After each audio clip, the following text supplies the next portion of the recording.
খবরদার কেউর কাছে কইেন না ভাই, একেবারে কেউর কাছে কইেন না।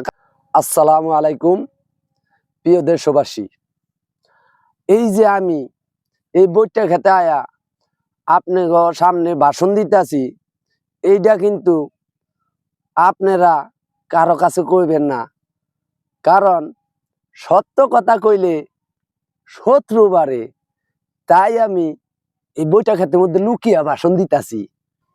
এই দেশটা এখন আপনার হাতে, আপনার ভোটের মাধ্যমে এই দেশটা একজন যোগ্য মানুষে পরিচালনা করার সুযোগ পাইব। অতএব আপনার ভোট আপনার অধিকার।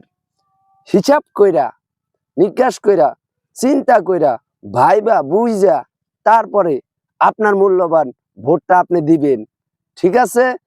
অতএব দেশটা আপনার হাতে, আপনি যারে টানবেন সেই যাবে।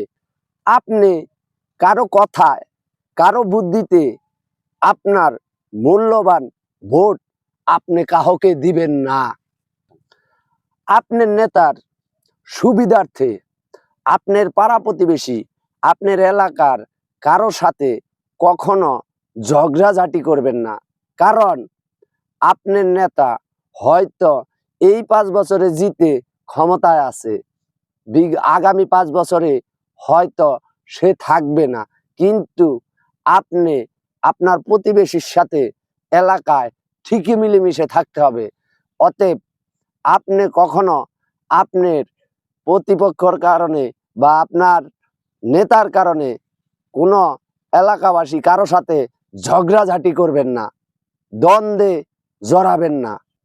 আমি যে এই বইটা খেতে আয়া লুকায় লুকায় আপনাকে সামনে ভাষণ দিলাম, এইটা কইলে ভাই খবরদার কেউর কাছে কইেন না ভাই, একেবারে কেউর কাছে কইেন না। কারণ ভাই সত্য কথা কইলে জানেনই তো শত্রু বাড়ে।